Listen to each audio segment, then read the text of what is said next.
めちゃん、すずめさん。すずめ。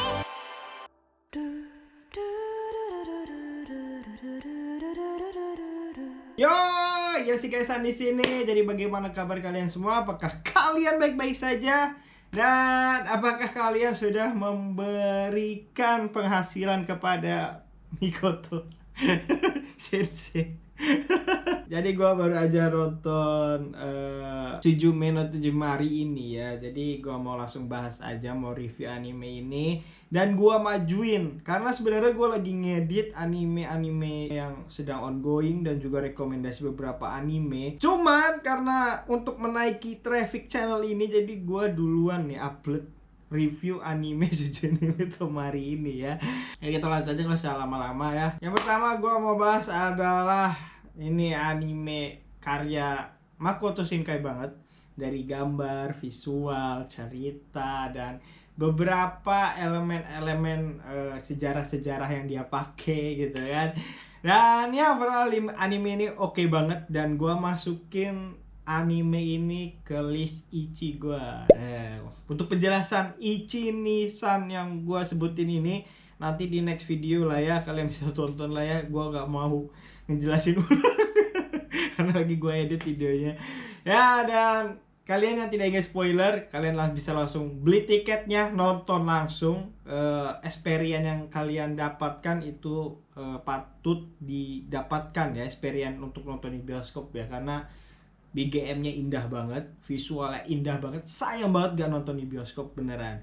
Dan bagi kalian yang tidak masalah dengan spoiler atau kalian udah nonton dan pengen lihat versi gua, review versi gua, bisa lanjut nonton. Oke, let's go. Oke, jadi gua baru aja nonton Suzume no Tejumari ya, dimana ceritanya ini kita akan fokus ke Suzume dan Sota, dimana Suzume ini adalah anak SMA yang enggak sengaja ketemu dengan Sota yang lagi bertugas, dan akhirnya dia suka pada pandangan pertama, intinya sih gitu ya.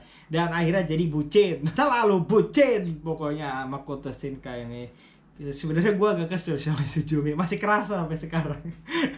Untung endingnya begitu, kalau kagak gue makin kesel sama Suzume ya.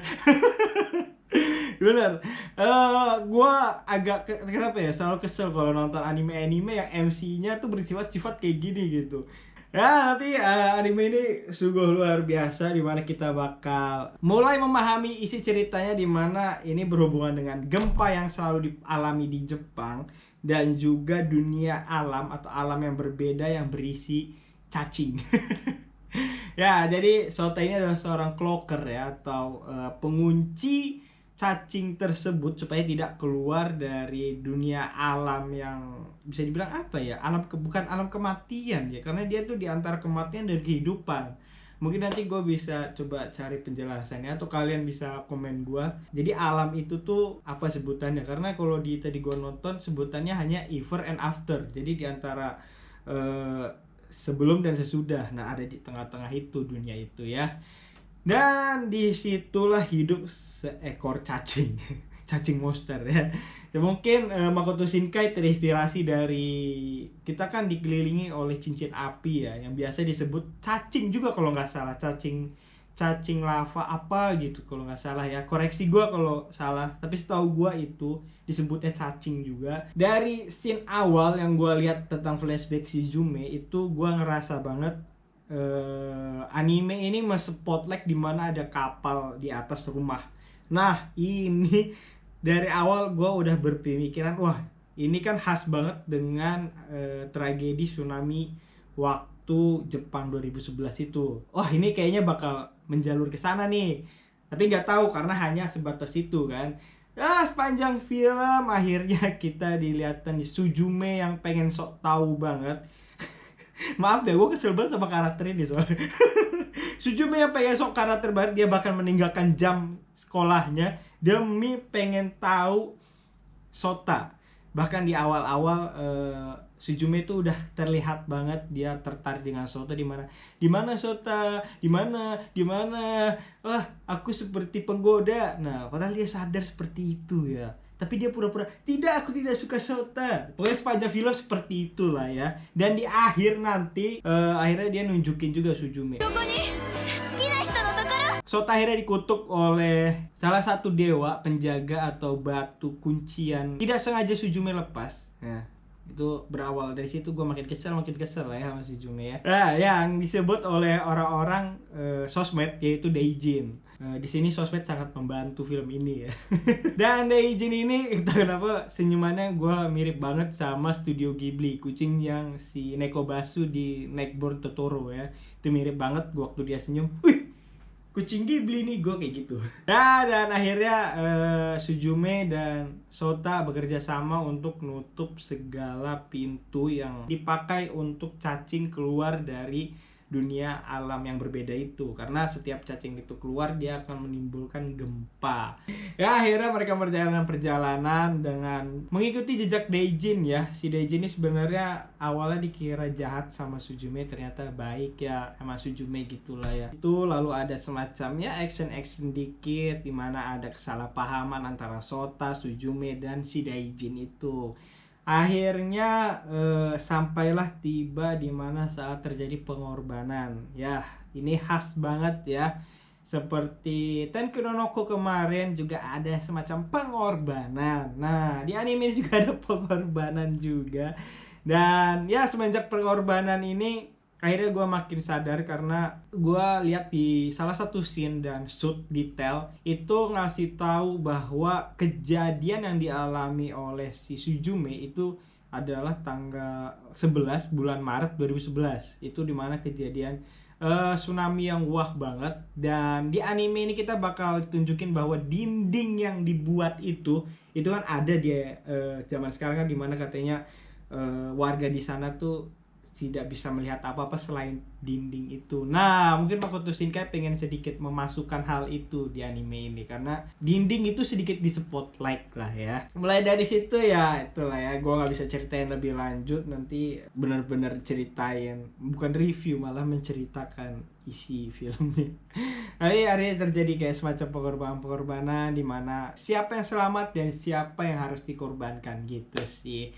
Ya gitulah ya, seperti ya kemarin, tapi ujungnya gue suka banget endingnya begini, tidak seperti yang kemarin. Yang Tenku no Noko kan ada akhirnya terjadi hujan lebat dan banjir yang mengakibatkan kerusakan atau ya hal negatif kepada orang-orang lah. Cuman kali ini tidak terjadi karena pilihan Suzume tepat. Overall anime ini gokil, gambarnya indah, musiknya dan BGM-nya. Tapi yang gue spotlight di anime ini adalah BGM di scene dia ketemu sama Chika. Entah kenapa BGM bersama Chika ini BGM-nya terasa banget sedih banget, kayak anime, bener-bener anime sedih. Nggak tahu kenapa Makoto Shinkai atau director dari musiknya menaruh BGM sedih mellow itu di Chika, di part Chika sama Suzume bertemu. Gua nggak tahu kenapa, mungkin kalian ada yang tahu, tapi itu gua spotlight banget, kerasa banget sedihnya. Nggak tahu kenapa, kata gua kok ini tiba-tiba sedih gitu, why gitu, ada apa nih gitu, apakah terjadi sesuatu selanjutnya? Ternyata tidak apa-apa gitu. Itu sih ya yang gua dapatkan. Juga adalah scene yang mirip, gue jadi kayak ini lagi gitu, padahal gue berharap dengan ide-ide atau shoot lain yang menarik ya, karena Tenki no Noko scene dimana ada musik Grand Escape itu mulai, itu sungguh epic, indah, merinding gua di nonton bioskop ya. Tapi setelah melihat anime ini dengan konsep yang sama, entah kenapa jadi ingetnya malah ke Tenki no Noko, karena impact dari anime sebelumnya itu luar biasa. Itu ya yang gua dapatkan ya. Apakah kalian jelas? Jadi gue jadi campur aduk ya, padahal gue pengen bahas secara runtuh tapi malah campur aduk gue. Tapi ya itu penggambaran ceritanya.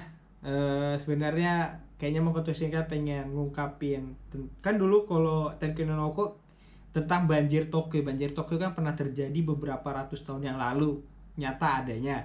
Dan ini juga mungkin Makoto Shinkai pengen nunjukin gempa tsunami yang dialami oleh Jepang itu diakibatkan oleh cacing ini, atau bisa dibilang cincin api ya, bukan cacing api ya.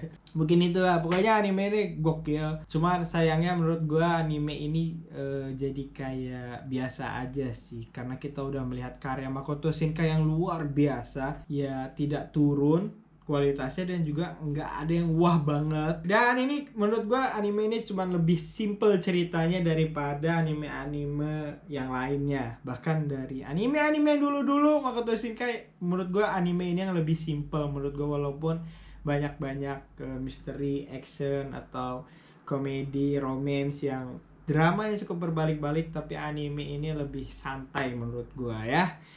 Bahkan adik gua yang tidak tahu sama sekali Makoto Shinkai, dia bisa relax, nyaman, dan nonton anime ini seru katanya. Ya, jadi itu dia review gua dan pembahasan gua mengenai Suzume no Tojimari ini. Dan di akhir gua ada pertanyaan adalah, ini bakal jadi kayak semacam paradoks atau enggak ya? Karena Suzume yang lama bertemu dengan Suzume yang baru, dan Suzume ngasih kursi ke Suzume yang lama, dan dia keluar ke yang SS itu yang dimana ditemuin sama tantenya.